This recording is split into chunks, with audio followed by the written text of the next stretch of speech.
From the banks of Dewey Lake, it's the Dewey Pod Monster.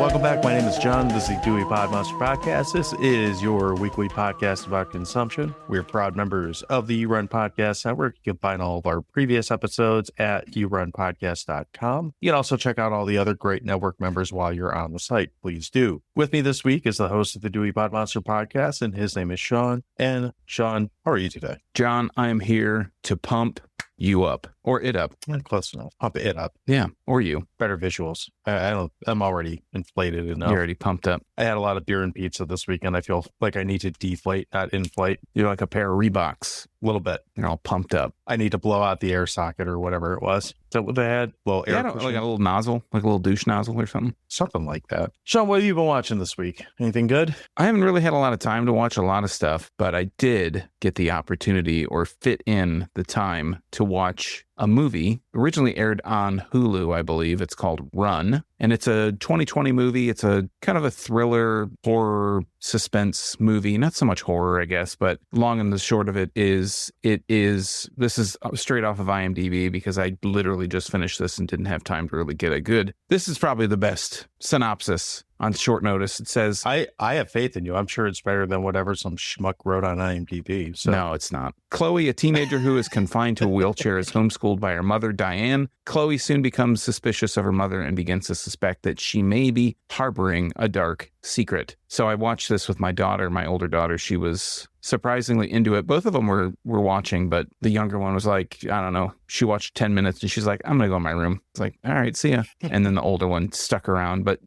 she has a really annoying tendency of pulling her phone out and she will search things about the movie while you're watching it. Yeah, I'm guilty of that sometimes too. It's like, well, what happened? And she's very much a questioner. She questions everything that happens. And you're like, what did it, why is it, like, I'm watching the same thing you are. I have no idea. Like, I don't know about you. I'm sure you do this. You just turn a movie on to watch it. Like, you might not necessarily, you might have like a real small inkling of what it's about, but you're like, that looks interesting. Just the poster. I mean, it goes back to the old days. You didn't have a lot to go off of. That looks interesting. I'll watch it. My daughter has to know like everything about it before you watch it. And it's like, I want to watch the movie because I want to be entertained. I don't want to read what the movie's about, because if I did that, I wouldn't watch the movie. Yeah, I should say when I pull my phone out and search things, it's a lot of like, I know this guy, but I can't place where I know him from or his name or something like that. It's not same plot points and stuff like that. But okay, so maybe I'm not like your teenage daughter, which is probably for the better.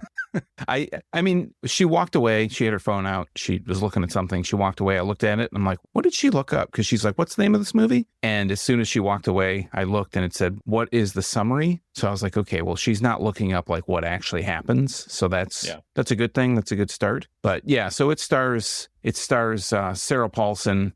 It's one of those movies. It's very much like the movie we're going to talk about today, where there really isn't that big of a cast. Like the main people they show are Sarah Paulson, her daughter Chloe, played by Kira Allen, which I think this was like Kira Allen's first movie role. And then there's like a couple other people just in passing. So it's mainly two characters, and the mailman kind of shows up every once in a while. But it's not a huge cast, but it was entertaining. I mean, the ending was kind of, I didn't see the ending coming, but at the same time, I'd be lying if I said I didn't quietly groan at what happened at the very end. So it's one of those, but it was fine for an hour and a half. If I was doing it on the new revised hot dog scale, I'd get like a half a hot dog, I think. Yeah, well, that happens sometimes. Did you get a chance to watch anything? I actually did. Wow. Somewhat surprisingly. So I think it was Saturday or 2 days ago, I watched, what was it called? It was a 30 for 30 doc that's called I'm Just Here for the Riot. It was about the Vancouver riot that happened in 2011, 2009, whatever year Vancouver lost to Boston. Mm-hmm. It was just a little... The Canucks. Yes, Vancouver Canucks. Is there another Vancouver? Don't they have like a basketball team or something? No, they don't. I don't know. I mean, sure, there's another Vancouver, but... Well, yeah. Anyway, the Vancouver Canucks lost to the Boston Bruins in typical Canadian fashion. They shit the bed, and their fans were like, we're sad. We're going to riot. And apparently,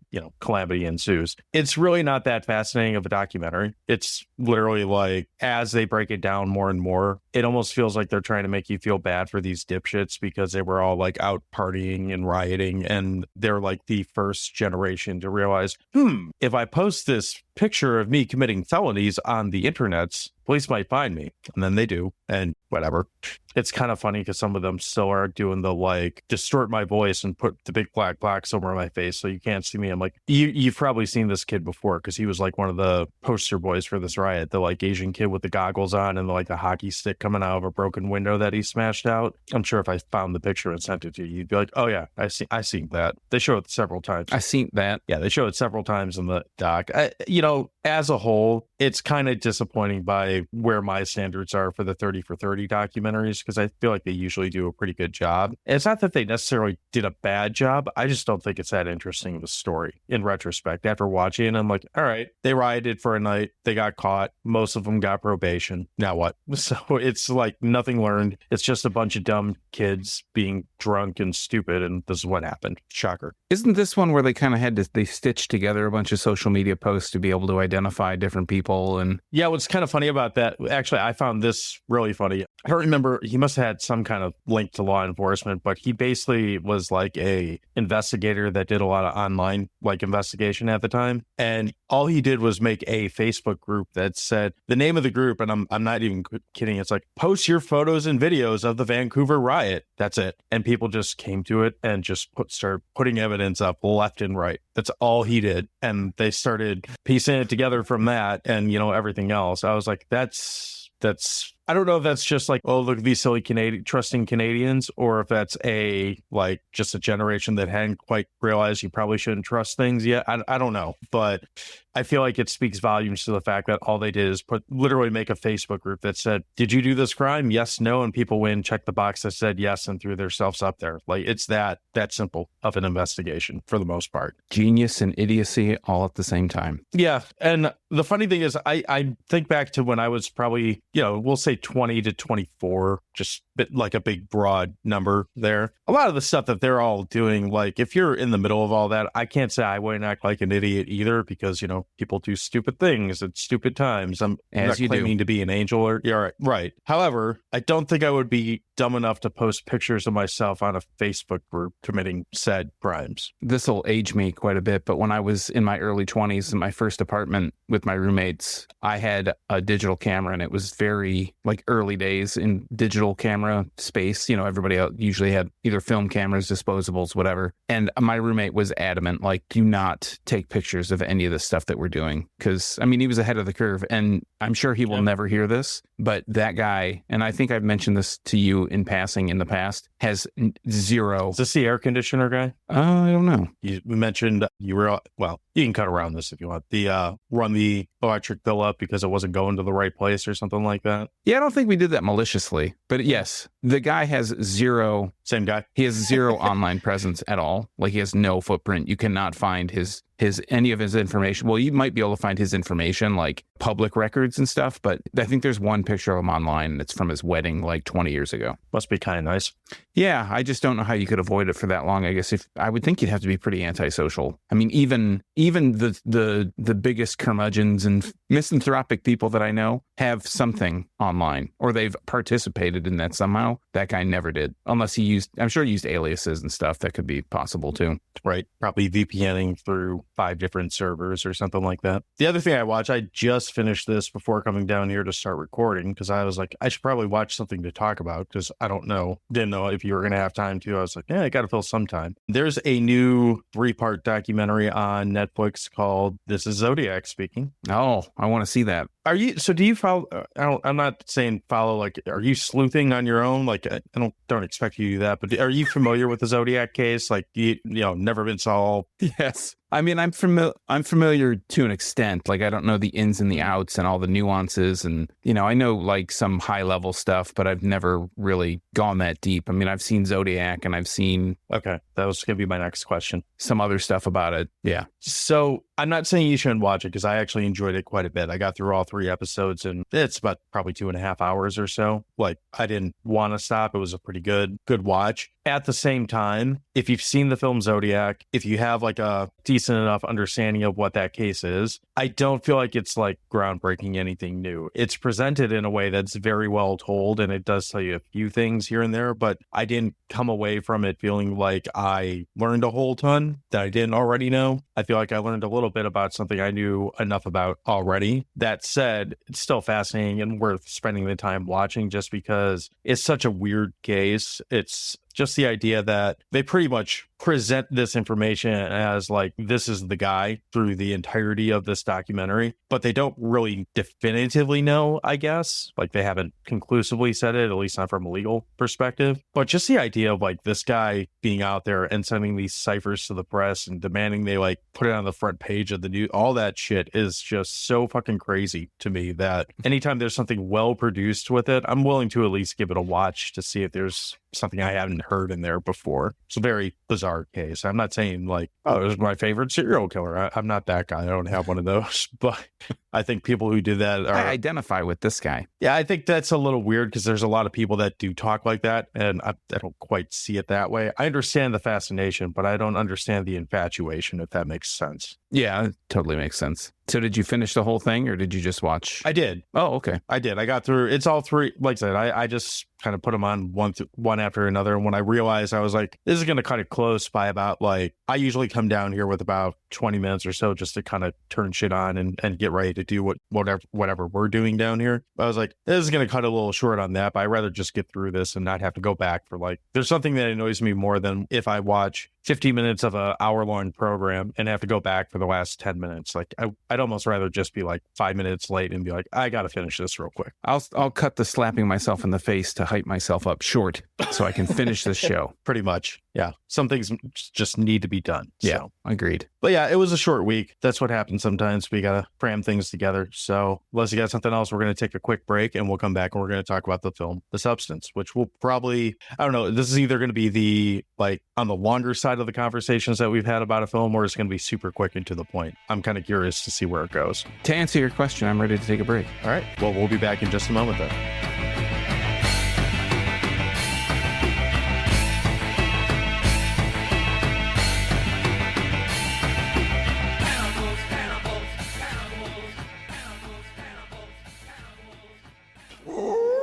Hey, this is John, and I am excited to tell you about another exciting podcast that you can find on the You Run Podcast Network.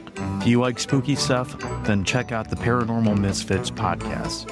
This podcast features your favorite besties diving fearlessly into the paranormal, uncovering mysterious phenomena, unraveling mind-bending conspiracies, and sharing their thoughts on all things horror. Head over to yourunpodcast.com now and check out the Paranormal Misfits podcast, as well as all the other great shows on the You Run Podcast Network.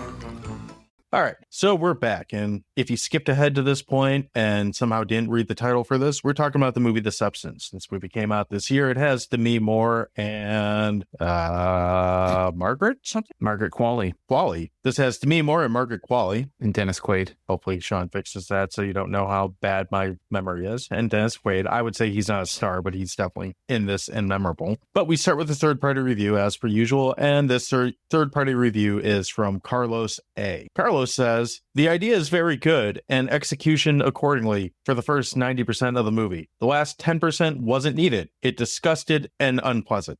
1.5 out of 5 stars. Sounds like a top honor. I actually, this poster just said it disgusted and unpleasant, I would have been even more interested in watching this film. So, Sean, what is this disgusted and unpleasant film about? All right, so for that, we go to IMDb. We type in the words The Substance, and it brings up a page with a movie and some information on it. And this has 82,000 ratings as of this recording with a 7.6 out of 10. This is the first time I've ever seen this. The popularity is 2, and it has an arrow inside of a circle to the right, which means... Oh, like it's flat? Yeah, it's the same. It was 2 last time. It was ranked in some kind of popularity, some popularity contest. And if we go to the storyline and the plot, we'll go to the one on the top. Never know which one it is, but it says a fading celebrity takes a black market drug, a cell replicating substance that temporarily creates a younger, better version of herself. If we scroll down, then we find out that I just read the plot and we go to the storyline. This is care of Festival Con. It says, have you ever dreamt of a better version of yourself? You, only better in every way. Seriously, you've got to try this new product. It's called The Substance. It changed my life. It generates another you, a new, younger, more beautiful, more perfect you. And there's only one rule. You share time. 1 week for you, 1 week for the new you. 7 days each. A perfect balance. Easy, right? If you respect the balance, what could possibly go wrong?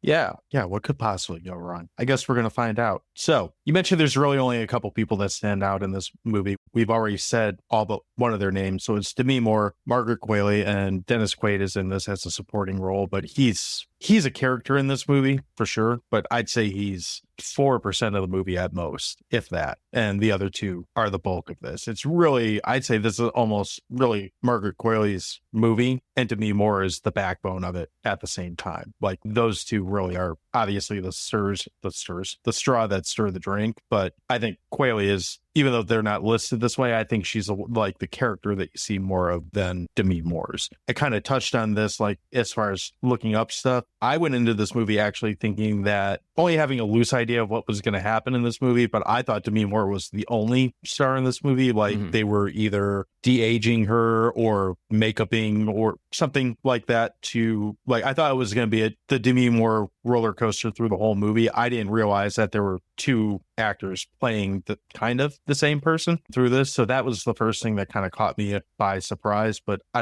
sure, whatever. Do you want to take a crack at Cliff Notes version of this, or do you want me to do that as we usually do? I'd be interested to hear your Cliff Notes if you are willing to try. Well, I wanted to say before that I same as you, I knew that this movie was coming out. I had heard that it was something, obviously this seems like another one of those hype du jour kind of movies, the horror movie du jour or whatever, where everybody's, this is the best movie, this is the best flavor of the month. Yeah, this is the best horror movie this year. Like this, you need to go see this. And I think before it was A Violent Nature. Is it called In a Violent Nature? Yeah, In a Violent Nature. We talked about another one. Been on that. Late Night with the Devil has been one of them. I feel like we're missing one, but yeah. Yeah, I think there's one that we also talked about recently, and it's obviously so memorable that neither of us can remember what it is. But essentially, like the Cliff Notes version. So let me just finish that thought. I went into it totally blind. Yeah. I knew, like you said, I thought this was more of Demi Moore being de-aged, and there is a little bit of that slightly, but not like, and I think it's just like a picture or something. It's not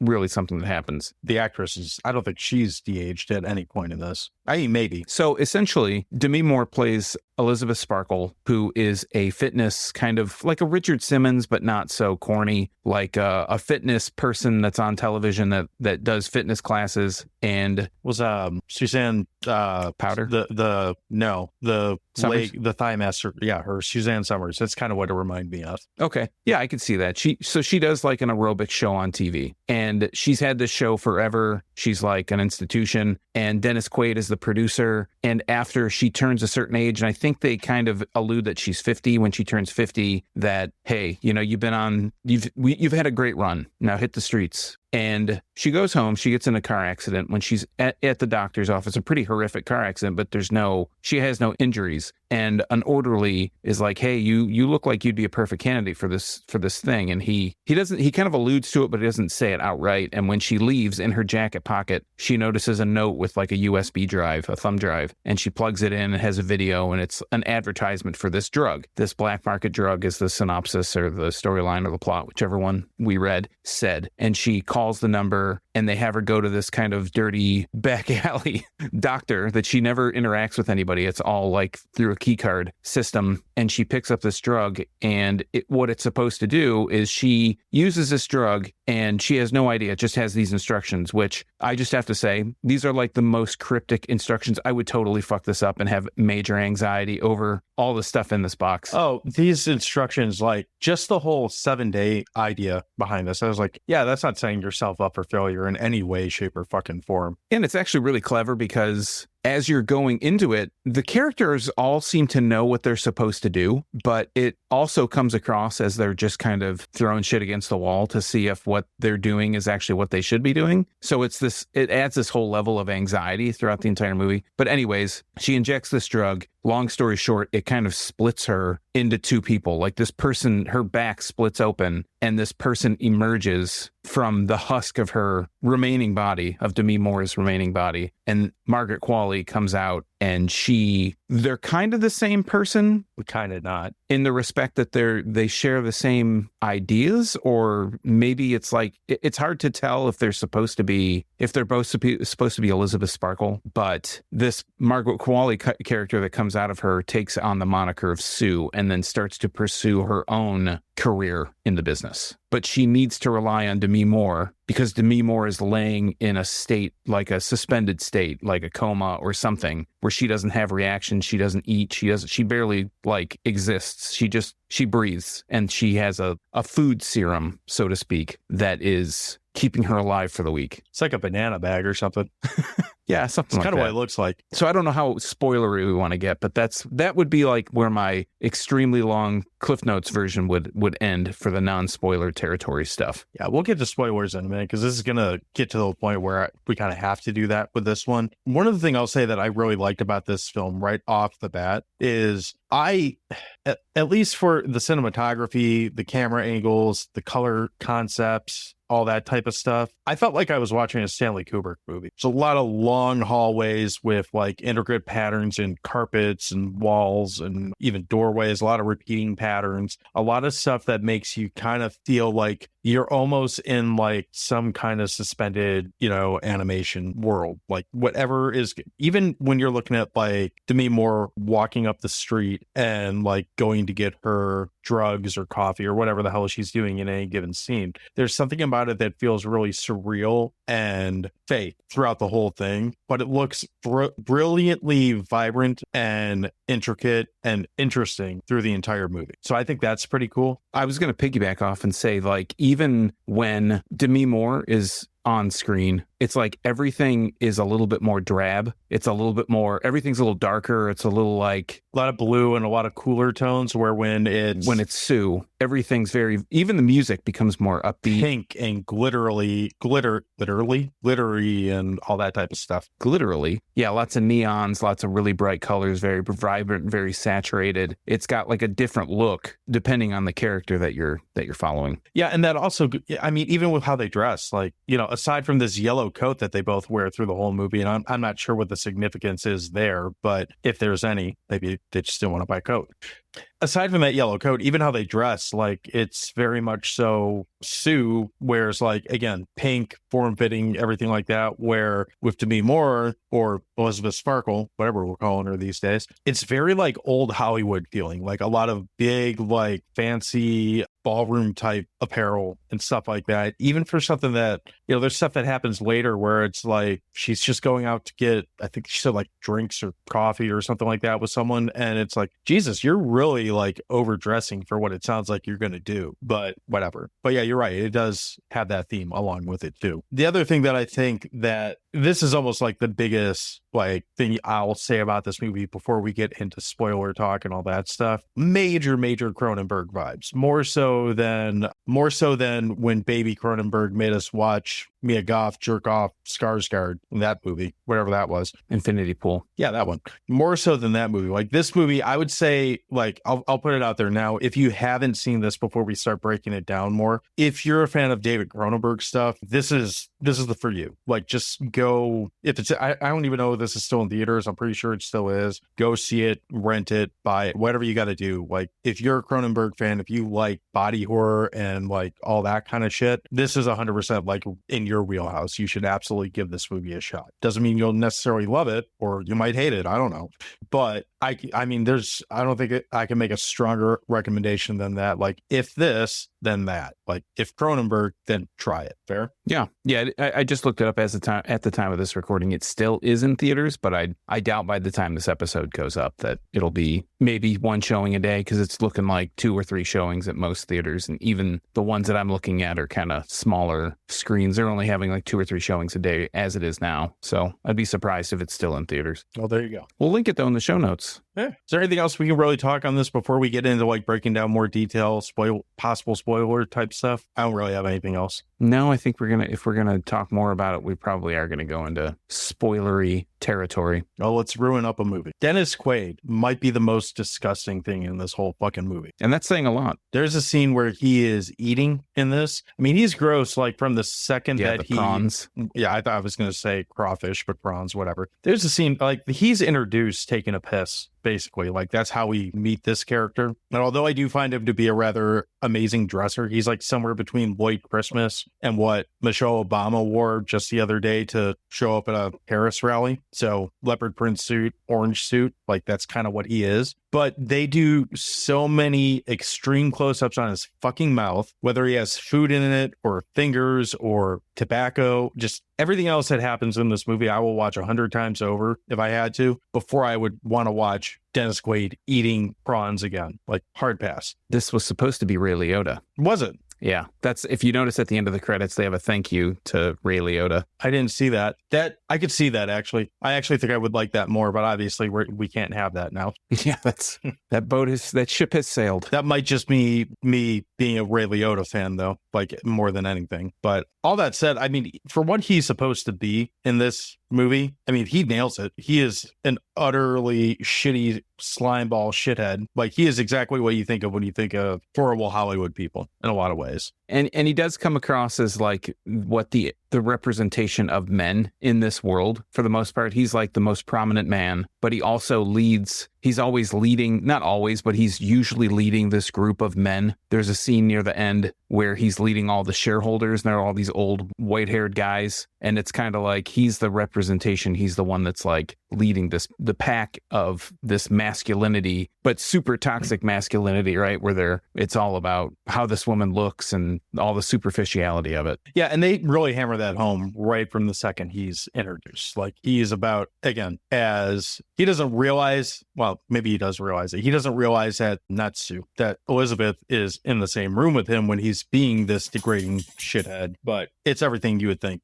for this kind of character, for whatever that's worth. We pretty quickly like for a 2.5 hour movie, this movie is paced extremely well. Like I didn't feel this 2.5 hour runtime at all. I don't know if you agree with that or not, but I thought it moved quite well. And there's enough going on between, again, just the colors in this, the way that this is shot, and what's actually happening in the movie that it held my attention really well for this 2 hour and 20 minute movie. I would say I agree that the pacing is really well. The only like drawback for me, and this has nothing to do with the movie, is that I was trying to cram this in and I started it at 11:30 or something. So being a 2.5 hour movie when you're, or actually, what is it? I have it written down here. For being a 2 hour and 21 minute runtime, you shouldn't start a movie like that at 11:30 if you want to, not go to bed at 1:30 in the morning. So that's on me. I would suggest this might not be the ideal movie to start right before bed, no matter what time of day you're going to bed. I guess it depends on you, though. Some people are more into it. We have different opinions on nighttime viewing, I guess. Yeah, I guess so. Like I said, we mentioned this movie is really carried by Demi Moore. And again, she's not even on screen the most in this movie. I don't think it's even half of it is her, but when's the last time you saw Demi Moore in a movie that you can think of? Wow. Yeah, that's a good question. Was she in one of the Charlie's Angels, like way back? So someone else told me that today, and I had totally forgotten that. But yeah, she's in one of those. So that's probably the last time I saw her as well. But I was like, God, was it like Striptease or G.I. Jane or all those like 90s movies she did? Because I remember, didn't she get married to Ashton Kutcher? And isn't she married to Bruce Willis or something like that? And like kind of not acting for a while now? Well, she's not married to Bruce Willis. Wasn't she at one point? Because with his aphasia, she was, yeah. That was her first husband. Maybe I flipped the timeline. Yeah, around. maybe. I don't know. I'm looking at her IMDb. No, I'm not a Demi Moore expert. She has been in a few things since 2020. She was in Unbearable Weight of Massive Talent, as I think she must have just been Was she? like a cameo or It says movie actress Olivia. I don't remember that at all. And I remember seeing her, but yeah, I haven't seen her in a movie for a while. I mean, I don't recognize most of the names of these TV. She's been in a few TV shows. I guess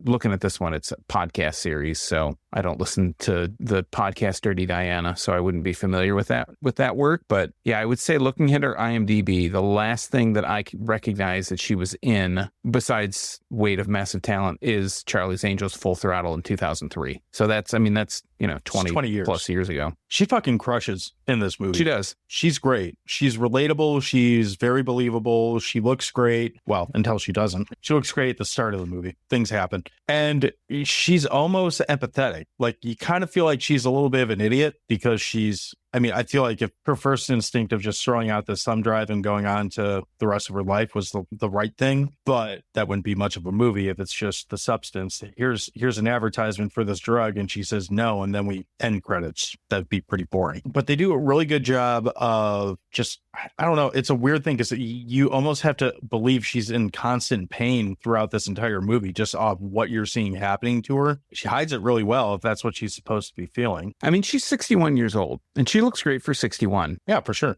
She looks great for 31, let alone 61. I think that when she does the whole beginning of the movie, she's leading her exercise class. And yeah. I feel like there was some kind of de-aging on her there, like on her face, because later in the movie, as they do more close-ups, her face looks different. I mean, she is unapologetically her age, but you can definitely tell she's had a lot of work done to her face and her body over time. Yeah, I mean, sure. Give her all the credit in the world. She is fully nude in this movie at certain points. So, I mean, that's nerve-wracking. I sure as shit wouldn't want to be nude in a movie ever in my entire life. I don't even want to be nude in my house. At my best shape, I would not want to be nude in a movie. She's 61 years old, probably 60 at the time of this filming. She was nude. She looks great. But I mean, 50 for her, like the way that she looks at 61, she's playing a 50-year-old, that's a bit of a stretch. But yeah, I thought it was kind of ironic that this movie's about like trying to hold on to your youth, the superficiality of it, like impossible beauty standards, all those types of things. And here she is, like an actress it's been well documented. She's not been shy about sharing the different procedures and whatnot that she's had done. So I just thought that was kind of like an ironic juxtaposition. I think it's time to drink if you're listening at home. I think we've said juxtaposition in this episode, which is probably a common thing. But yeah, I mean, I don't know. That's it. I didn't know that I feel like I say it a lot, and I've heard you say it. I edit this, so I've heard you say it for sure. I didn't realize that was part of the drinking game now. Yeah, maybe. Bingo card at least. Okay. Obviously, like you said, she says yes to drugs, as you do, and shit happens. And this is where, if I'm going to overthink this movie, this is kind of where it starts to get a little questionable to me. Because, like we said, this drug basically replicates your cells and you back birth out a husk of a human or some shit like that. And I'm not quite sure if this is supposed to be... So here's my questions with it. Okay, so Sue comes out of her. We have the second person now, this younger, more perfect version of Demi Moore, supposedly. Stitches her up, all this type of shit. And she goes on and does whatever. She's getting some dick. She's getting some exercise shit done. She's making Dennis Quaid happy, all that type of shit. Throughout the movie, they're saying, like, you two are one, so one person is the other, yada, yada. We know that the negative effects that happen, they all seem to pile onto Demi Moore, like her character. Like the negative effects for Sue, they don't really start to affect her until the very end of the movie. In contrast to that, are we led to believe that Demi Moore's or Elizabeth Sparkle's character is supposed to be experiencing the good things that Sue is experiencing? Because if she's not, if she's just laying there knocked out and comatose, naked and cut open on the bathroom floor, like she does for a good chunk of this movie, why would you keep doing this past the first time? Like if you are nothing but coma for 7 days, then you wake up and you're just like, you know, Demi the Hermit for the next 7 days until you go get more drugs and you start the cycle over. And then she comes back to being young Sue, newest superstar, which seems questionable too in 2024. I don't think that a exercise TV show host is going to be the biggest star on the fucking planet, but I digress. We'll just go along with that. I don't see the motivation for Demi Moore's character to keep this shit going on unless she is somehow experiencing what Sue's experiencing, which they never really explain. All they do is have her get to this breaking point and say, I can't do this. And then the movie continues. Does that make sense? Yeah, I think the first time around, so what it does is Sue pops out, she has 7 days. She extracts spinal fluid from Demi Moore's character, and that's what she needs, a dose of this spinal fluid or this matrix or whatever they call it, stabilizer, every day. Yeah. And she can only do it 7 days, because if she goes past 7 days, it starts to wither the host. It starts to wither the original. And they need to do the exchange so that that's how it recharges or regenerates the spinal fluid. And I think the first time they switch, I do think that Demi Moore, Elizabeth, gets some kind of benefit from it. Like she feels better, she feels more energized or something. But I think two things happen. I think Sue realizes, like, I'm young, I'm in the prime of my life, my new life, and I need to basically strike while the iron's hot. I'm having too much fun. It's just, the other person just laying there. It's easy for me just to draw off of them and fulfill myself. I think the other thing is that when they do the switch, because it's like a week on, week off, and Sue's already said to Dennis Quaid, hey, I need every other week off. And he's like, you're going to be such a superstar. We'll do whatever you need. Also seems questionable, by the way. Oh, yeah, for that sure. He would agree to that. Absolutely. They would burn you to the ground as for sure. Just burn you out. But the other thing is, or they would say yes and be like, by the way, you need to be here like 48 hours a day and you're never going to see your fucking mother again. We'll send you a box when she's dead. And that's that's like the preface is like, I need every other week off because my mother's dying and I need to take care of her every other week. So with Demi Moore, I think when she comes back, she starts to realize how perfect Sue is, like all the fame that she's getting, and how, like you're saying, Demi Moore is realizing, like, there's not a benefit for me. This other person's like a perfect version of me, like a better looking version, a younger version, a more whatever, a go-getter, like getting all this stuff. And I can't get Seemingly occasionally has superpowers. Yeah. And it's making her realize the imperfections in herself. So then she starts to shut down. She meets a person that's the original of the orderly that kind of slips her the drug information. And he is like gross and old and looks disgusting. And he looked like a turtle to me, like without a shell. He was just like the cartoon turtle. Yeah. A little bit. He's like, oh, whatever. They're going to wear you out. He reminded me a little bit of, what's that fucking German dude? Werner Herzog or something like that.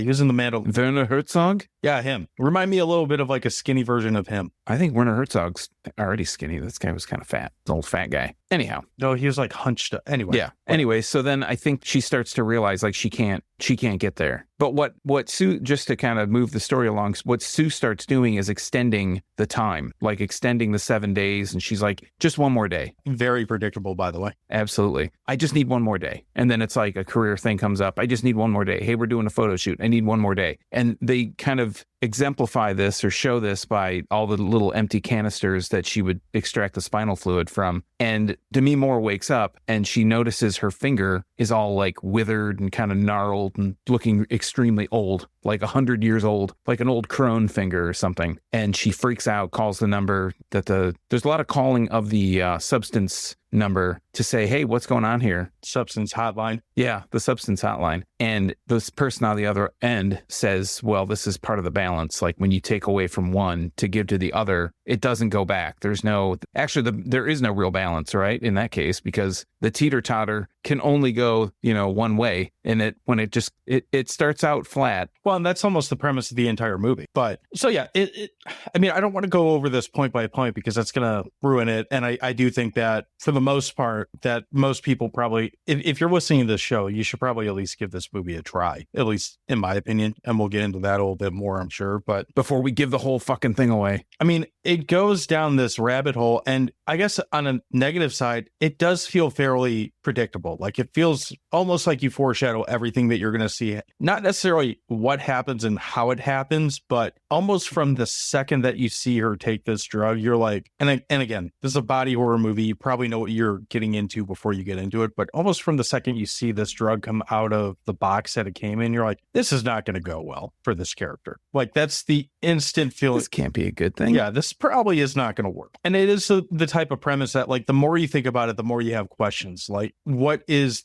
let's just say, for example, that the 7 and 7 rule doesn't get broken. I'm not talking about the drink. I'm talking about the 7 days on, 7 days off. So they keep switching every 7 days. Like at what point does Like, what's the end game? Sue, does Sue just stay? I don't know. Was she 22 in this or something like that? Or however old she's supposed to be? Does she just stay perpetually 22 forever and this like quote unquote perfect human specimen? Or does she eventually become 50 and kicked out of Hollywood while the husk Demi Moore is now? How long can you play this teeter-totter game is a question I would have. And there's never any real attempt to even try and answer that because obviously it goes south well before that. But there's so many things you would think like if this, I don't want to call it a miracle drug, this cursed drug was offered to me, or if I had the option to do something like this, like if you're injecting this like whole fucked up like experimental black market drug, you almost think like maybe one or two more questions should have been asked. Not just blindly take some untested thing that some random guy told you about. Well, and the other side of it too, and obviously this is a commentary on what women put themselves through for beauty and all this type of shit and all these other, like there's a million like subplots that you could read into this a lot of ways. But there's never a point where presumably, this penthouse or whatever that Demi Moore has or is gorgeous. You know, it's overlooking Hollywood. It's like all windows. And apparently you can walk around butt ass naked and no one can see you the entire time because that happens a lot in this movie too. You know, you would think that if Demi Moore is 50 in this and she can't be the Richard Simmons of her age, she could probably still live another 50 years fairly comfortably, just sitting in her beautiful apartment, making French food or whatever the hell she does when she gets, and still leave the house looking like, 60-year-old Demi Moore or whatever we're making her for this movie. There's never like that thought in this at all. And I guess, again, that plays to the story. Like, shut up, John. It's a movie. You're supposed to like have characters with flaws in them like this. But it just seems like it almost dehumanizes them in a whole different way that it's like, God, there really was like zero thought from a character standpoint as to what this drug is going to do. Yeah, I mean, I think there's also the thought of like when Demi Moore is herself, when she's Elizabeth Sparkle, when she has her time, she complains about Sue stealing time away from her. But at the same time, the character is just wasting her life by sitting in front of the TV and watching and eating. So it's like, I thought it was really ironic, that whole thing. You think she'd at least like get high or something? Yeah, something, go get some drinks or something. So let me ask you a question. So we've mentioned body horror over and over again. What's your stance on body horror? First off, that's my first question. What's kind of your stance generally? Are you like, oh, I enjoy this kind of stuff? Or is it kind of like, I'm okay if it's in service of some bigger plot, or you just don't like it? It's not my favorite subgenre, but I don't dislike it either. I'm kind of a show me what you got on it. Like, I won't avoid a movie just because it's a body horror flick. It doesn't necessarily make me feel like I have to go see it because it's a body horror flick either. I'm kind of lukewarm on it. There's some that I think are great. The Fly comes to mind. Shit, I don't know. Does The Thing count as body horror? I think that's a great movie. Yeah, I think so. So there's some that I think are fucking fantastic, and there's plenty that are not. So it's one of those, like, I wouldn't say that I gravitate to it, but I don't shy away from it. Yeah, I think I'm kind of the same way. Like, I like it, but I do get squeamish because I am kind of squeamish about just thinking about how certain systems in your body work, like, makes me uncomfortable when I actually sit and think about stuff like that. See, the things that always bother me in movies like this are the shit like when she pulls her fingernails off. And like, those are the things that always make me like the stuff, like the really, really animated stuff. It's not anime. It's all practical effects, or at least majorly practical effects. But when I say animated, I mean like the presentation of it. That stuff our guest reviewer was talking about the last 10% of this movie. I was laughing my ass off for the last, like, basically from when New Year's Eve starts until the end of the movie. I found it to be quite fucking hilarious. But that's a very like that is a body horror thing for sure. But like, that's not the part that like grosses me out. Her, like, again, just pulling the fingernail off or pulling the tooth, those things, it's like, yeah. Like, that's where I get like squeamish. I mean, it doesn't make me be like turn it off, but that's the stuff that's like, okay, that's fucking gross. So I think with this movie, or watching Dennis Quaid eat, that fucking grossed me out. Yeah, that's a whole nother thing. That's not even body horror. That's just pure horror. I think, like, for me, for this in this movie, real life horror. There were things that at first, when the first kind of birthing out of the back and all that stuff. This whole movie for me was like anxiety, because it was something that leading into that, I like body horror, but it makes me kind of uncomfortable. It doesn't kind of make me uncomfortable. It makes me uncomfortable. But I like that uncomfortability that it gives me, if that makes sense. So I'm kind of like a sadist. No, I agree with you. I'm a sadist in that respect. And as the movie goes along, I'm like dreading seeing the next disgusting thing, like disgusting body horror thing that was going on. And I think you hit the nail on the head. For me, there gets to be a point where it is just there's so much of it, you're just overloaded with it. It gets so over the top that it actually becomes funny. Like I was laughing by the time the end came, because it was so, and there's a third entity, and I really don't want to talk about that, because I do want to leave something up to someone that's watching this. I don't think we've kind of been a little spoiler heavy, but obviously we haven't like gotten in depth as to what the actual spoilers are. I don't think we've ruined the movie at this point. No, and I don't want to talk about the end, because I think that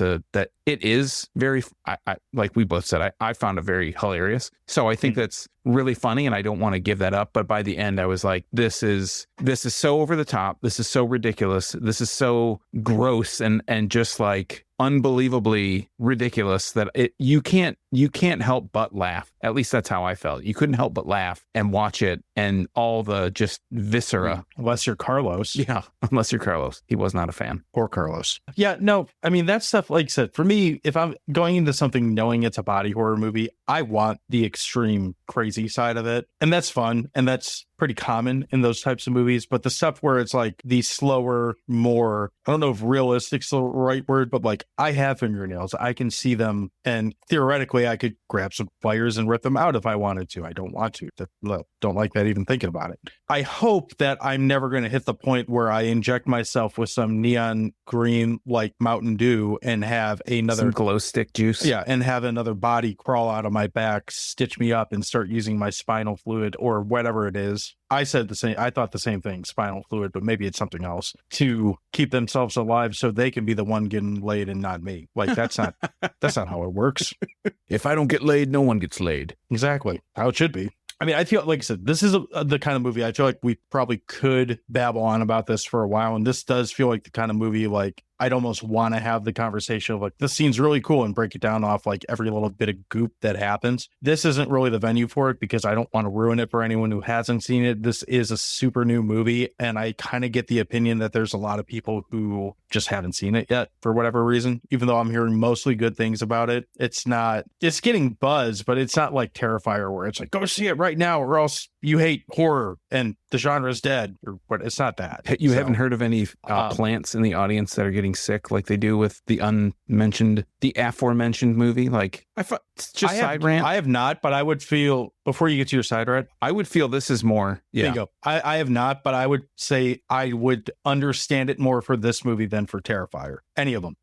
I hate that stage of publicity where it's like, so-and-so got sick in this movie theater. It's like, is this your first horror movie? Like you've never seen? Well, that's the thing. I could see, maybe not if you look at the poster, because the poster has some, like, depending on which one you see, has some gnarliness to it also. But I could totally see like a random, like, I don't know, 60, 70-year-old woman like, oh, I love Demi Moore, and just wandering into a theater, not really knowing what she's getting herself into and being 100% grossed out by this movie. I think that's far less likely when you go see a movie with the number 3 at the end of it, and it's called Terrifier, and there's a clown like chopping a child's head in half with an axe on the fucking poster. Like one kind of plays its hand a little bit more than the other. Do you got anything else you want to hit on before we start getting into new hot dog territory? I just wanted to ask you this kind of off the cuff, like off color question. Do you think that Demi Moore wore a merkin in this movie? Like a wig?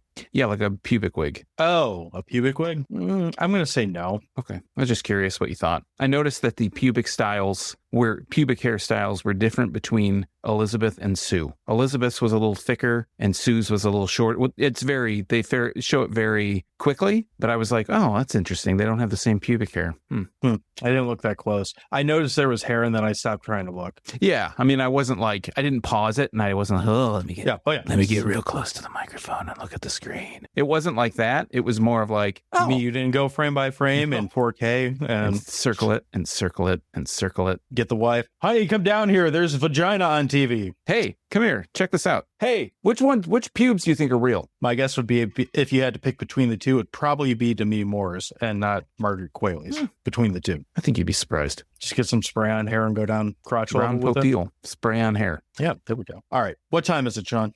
Then you're in for a big treat, bro, because it's hot dog time. So I'll leave us off this week. I was thoroughly entertained with this. I found myself really engaged with it. I had a hard time looking away from the screen, not because it was like so gross or whatever, just it does a really good job of telling a fairly simple story, doing it in a really interesting way. And it does, I'm sure someone can tell me that this type of movie has been done before, but it feels like a fresh story, relatively speaking. I can't think of another movie that's come out recently that tells a story like this. Both the lead actresses give a really good performance in this. It has moments that are pretty funny. It has a lot of gross out stuff. Really, unless you're like adamantly against body horror, like if it's just not your thing for whatever reason, that's the only time I would say then you probably don't want to bother with this. If you like horror movies, if you like Demi Moore, if you like Margaret Qualley, or you like just body horror in general, you should at least give this a try. So I give this this is a hot dog with mustard, some onions, but no chili. It's not a chili dog. I can't imagine, or a coney dog. I can't imagine I'll go back and rewatch this. I might watch it again in like 5 years or something. Like I remember liking that, but it's definitely not the kind of thing I'm going to want to watch once a year or something like repeatedly. Whose hot dog is this, huh? Is it yours? I guess it's my hot dog. Nah. My hot dog. I'm going to say that, yeah, I mean, I love the ideas, the kind of topics this touches on. Like I said before, it talks about age insecurities, impossible beauty standards of today's time frame, today's society and all that stuff. I think it's fitting that Demi Moore was the one in this part, and I think it's obvious it's for good reason that they probably picked her for this or cast her in this, because it's like I said, she's an actress that's trying to defy age, has been very open to the different type of work she's had done, but I think that her being in this role, in this Elizabeth role, really pushes a lot of this kind of this, I don't know, I don't want to say agenda because that makes it seem like it's some contrived thing, but also it's like, no, this is something that we should be paying attention to. And it's all wrapped up in this really, I don't know, entertaining, thought-provoking, just spectacle to look at. It's a spectacle. I didn't know what to expect going into this movie at all. I had no preconceived notion. I think I saw a couple like articles and I read through a little bit of it and they were like pages long. And I'm like, this is too much for me. I'll just watch the movie when it comes out. I'll just abstain from seeing anything else. I was really entertained. I really enjoyed it. Like you said, it was really engaging. I don't know how often I will go back and watch this movie. I don't know, like you said, if it'll be 5 years from now, 10 years, like, yeah, I think I saw that movie. What's that crazy movie with the thing with the two people and they got to, share blood back and forth and whatnot? Questionable pubic hair. Yeah. And who was wearing a merkin and who wasn't? I don't know the answers to that. So maybe I will have to watch and do some frame by frame analysis. But this, give this a hot dog way up in the air. I mean, this is like a really high hot dog. If you're into Cronenberg, if you're into body horror, if you're into just that kind of stuff and having it in this real thought-provoking kind of wrapper, I would just strongly recommend that somebody that's into that type of stuff see this movie. And if it's something you're kind of interested in, there were parts in this that made me genuinely uncomfortable watching the body horror stuff, but I still thought it was really, really well done and really good. Agreed. So yeah, check it out. If this comes out somewhere streaming by the time it comes out, it will be linked in the show notes. If it's still in the theater near you, I actually imagine this would be a pretty fun theater experience just because, like I mentioned, all the Kubrick like camera work and all that type of shit would probably look cooler on like a giant screen in a theater, but I didn't do that. I watched it at home. So we asked the question of the week. This week's question of the week is, what is the last movie you watched that completely surpassed your expectations? So I'll go ahead and lead off. For me, it was this movie. I went into this with almost no expectations, kind of on the heels of all the crap that we mentioned that was not living up to the best horror movie ever made moniker. And I never heard this as the best horror movie ever made, but I heard a lot of like, again, Cronenberg comparisons and a lot of body horror, and that was just good and worth watching. So that I went into it kind of not expecting a lot, and my expectations were far surpassed with this. Do you want me to read through our answers, or do you want to answer on the front end? Yeah, I'll just answer. I'll say the same thing. I mean, I had zero expectations for this movie. Like, I kind of knew the very basic bare plot line, but I didn't look at IMDb. Obviously, you know who's talking. I didn't go watch a trailer or anything for it. And I didn't either. I never saw a trailer for this. Yeah, I didn't figure you did. And going in blind was really a nice treat to be able to see a movie like this with no expectation, no like preconceived notion at all about what this was about. So your answers, debatably more important than ours, but your answers, we're going to start on Facebook. And our friend OJ says, I hate that I'm mentioning a Marvel movie, but the last Spider-Man that brought back Maguire and Garfield, nostalgia bait like crazy, but it was done really well, in my opinion. I never saw it. Did you see that one? Whichever. I did. I saw it at home. I saw it home streaming. Yeah, that was very good too. I mean, my older kid really likes just like Spider-Man in general, so we've seen all that stuff. But yeah, it was a really good movie. I was, again, really surprised because I think by the time that movie had come out, I was already kind of off the Marvel bandwagon, so it was a nice change of pace to see something that was genuinely a good movie. Yeah, I remember having a little bit of curiosity about that, but I'm very off the Marvel bandwagon, so I haven't given it a try. And it's one of those, like, because I'm pretty sure it's on Disney Plus now, like, I'll see the thumbnail for it and I'll be like, yeah, but I could spend 2 hours watching something that's not this, and that I haven't gotten to the point yet where I'm going to just sit down and watch it. Maybe I should. On that page, I really like the Spider-Verse, the first one, which I can't remember which one it is, but that was another one that really kind of was... Is that the animated one? Yeah, the Spider-Verse ones with Miles Morales are all the animated, but that was like, oh, this is actually a really good movie. Like, regardless, I'm past the point. I'm old enough to know or have experienced movies that are animated and realize they're not all kids movies. Like, and I think you are too. But yeah, that was a good movie. Into the Spider-Verse, I think, is the first one. Yeah, I haven't seen that one either. I haven't seen either of the, because they made 2 of those, didn't they? Yeah, there's supposed to be a third one coming out at some point. I probably won't see that either, but I'm sure it's fine. Over on X, we had no answers on Instagram today, so we're going to go right over to X, and we're going to start with Boomer over a podcast in the woods, and at least I think this is Boomer. This could be a Gabby answer. He says, they say, we're going to say they. It's probably both of them answering. I bet they're typing at the same time because that's what couples do, right? Sean's nodding in approval. Yes. So they're telling us there's a found footage descent into madness on YouTube called Milk and Cereal. Cereal is spelled as in serial killer, not the food. So called Milk and Cereal, that really caught me by surprise. It's very entertaining and well done for a film with a 0 budget, which I'm actually moderately curious about that just from being on YouTube, presumably being free and 0 budget. I like that. I hadn't even heard of it till just now. Now to a movie that has more than a 0 budget. Dissect That Film says, Winnie the Pooh, Blood and Honey 2. Sean does not look amused by this answer. Is there any explanation on that? No, just that. He's not wrong. It is dramatically better than the first movie. Oh, okay. It probably did surpass my expectations. I'll give it that. Yeah, if you have 0 expectation or below, if you have negative expectations, if it's even like at a 0, I guess that's blowing your expectations out of the water, right? Yeah, pretty much. Our friends over at Sue World Order at SWO Production says, I Kill Giants was ridiculously charming and fun. Far better than I anticipated. Never heard of it. Nope. So have to check that out. And last this week, certainly not least, another proud member of the You Run Podcast Network, Crusty Boys from You Gonna Eat That Crust. They say, I would have to say I really love Late Night with the Devil and Long Legs. So we talked about both of those. Long Legs was the other movie that's saving horror that I think we did like. We liked both of these movies. So we didn't have a negative view on it. I think we had a positive view. I did really like Late Night with the Devil. That's still my favorite movie that I've seen this year. But movies like this and a couple others are kind of creeping up on. All right. That's all we got for this. I don't want to go reset things, so I'm going to wrap it up kind of quickly here. Thank you for hanging out with us and talking about The Substance. Did they talk about it? Yes. Oh. If you'd like to follow us and get into more of our shenanigans, you can find all of our previous episodes at our site, which is crap.town. We have all of our old episodes there, as well as all upcoming and new episodes. And you can leave us comments or send us recommendations, whatever you want. Whatever you want to do, you can send it through crap.town. You can also follow us on all the social media networks. We are at Dewey Podmonster all over the place. That is the best place to yell at me directly.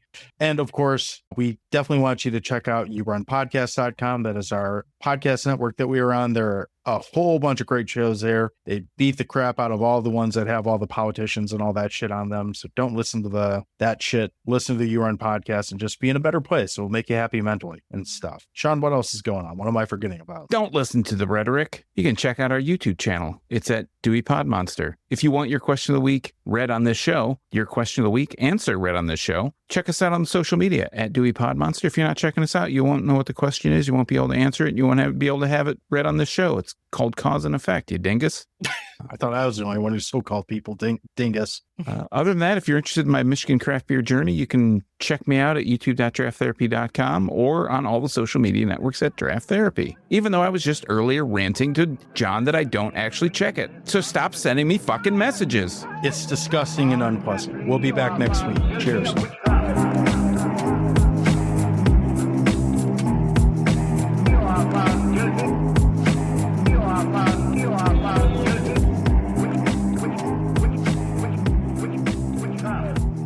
We're sad. We're going to riot. You only in a, let me do that again. You only in, oh, Jesus Christ. The punctuation doesn't help you. If you could read this, you reading this in a better way. If this ends up in streaming by the time this comes out, we'll tell you what, can't talk. What are you doing? I was trying to get the thumb emoji to pop up, but now it doesn't do it. How about that? We don't pay for it now. It probably doesn't work. Oh, no, it's an Apple thing. Thank you for hanging out with us and talking about the substance. With the Christmas hat and the hoodie and just the shroud of darkness behind you. Oh, it's Snoopy. Even better. Yeah, Snoopy. So, take 3. Thank you for hanging out with us and talking about the substance. Did they talk about it? Yes. Oh.